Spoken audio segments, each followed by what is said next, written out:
Next up, we have a question from Kyle M. And I'm wondering if he's poking the bear a little bit. I'm wondering if it's going to be like a hot take for you. We'll see. I wonder which one of us is the bear. It's an interesting question. I think we probably are divided on the answer. So it's about buying a car.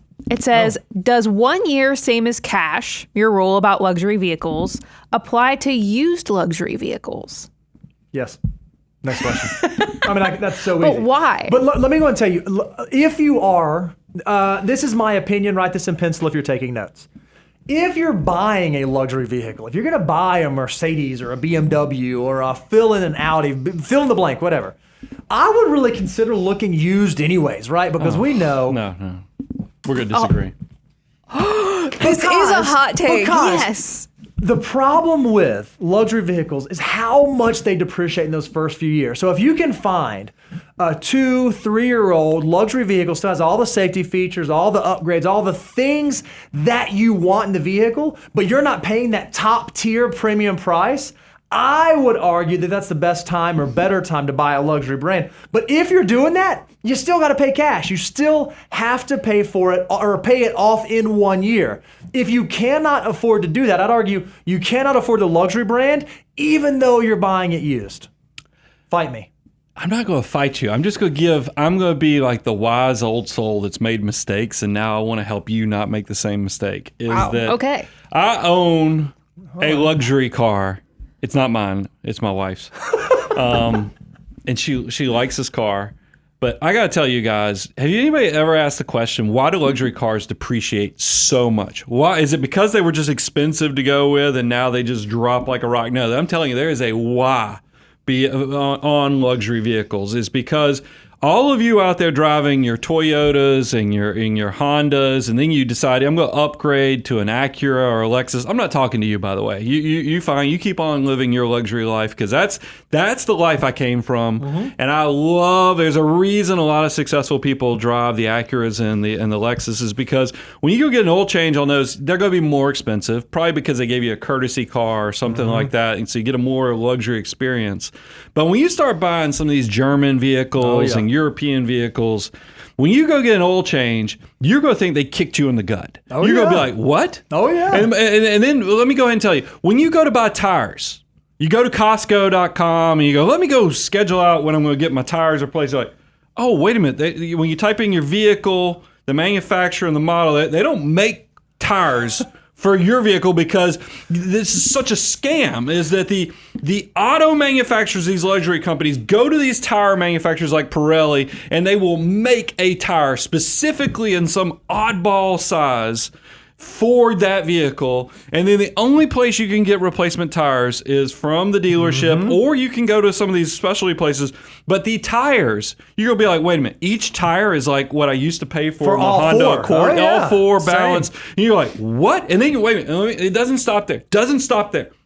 The tires that you buy for this car that you're paying $500-$600 per tire only lasts 20,000 miles. Yep. It has none of the luxury tires have warranties. Like I'm used to my Lexus when I had the ES350 that I drove for like 12, 13 years.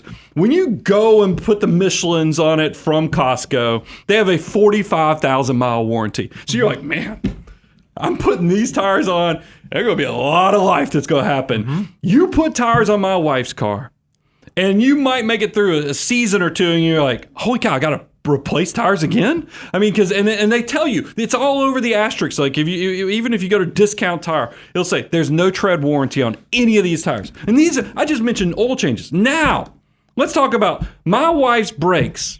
Went out within 30,000 miles. I've never had a car where the brakes went out in 30,000 miles. And you try to go, and I was like, I'm not paying this horrible manufacturer and their dealerships this type of money to replace these brakes. So I go to a third-party repair place, and they go, Mr. Preston, I'm so sorry to tell you this. The only place that we can buy brake pads for that vehicle is from the manufacturer.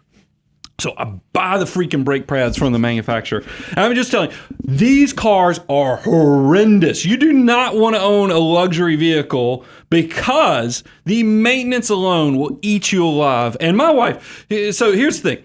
I'm just going to give y'all a confession. Thank God she doesn't watch this.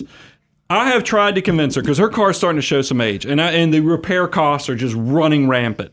And I'm like, honey, I'm gonna break all the things because she's already trying to figure out what she's doing. And I was like, look, I had a Model 3 Tesla, and I have a Model Y Tesla. I was like, honey, if you want to keep it nice, I'm even willing to concede, and I'll let you do the Model X if we can just get the heck away from these European brands where they hose you to death on the transaction. It's a disaster, Kyle. So, I mean, where did we disagree? Well, I think because you were saying... I think people should avoid used luxury cars. You're I saying think you should avoid all. I'll be honest with you. All right. I'm willing to say, maybe I don't agree with you. It's just that I have this neighbor back when I lived in Georgia. I remember he was so proud. He pulled home in that Maserati.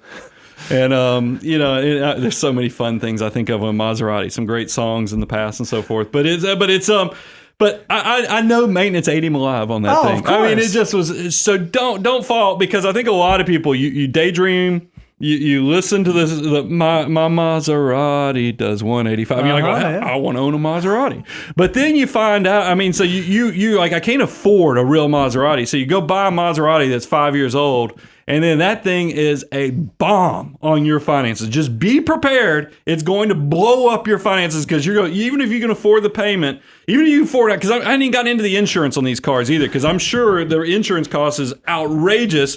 I pay all this price on insurance because I'm sure the only place you can buy body panels and parts is once again from the manufacturer. It's a complete snow job and a scam. Don't fall into the trap. Don't be Brian.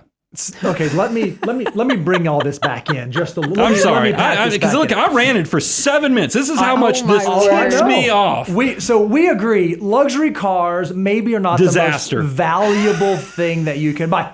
However, to answer poor Kyle's question, who did not know that he was wading into these waters, I think maybe you did. if you're going to buy a luxury brand, my recommendation is look to one that is used, because you'll get all the things he said are true. All of it's true.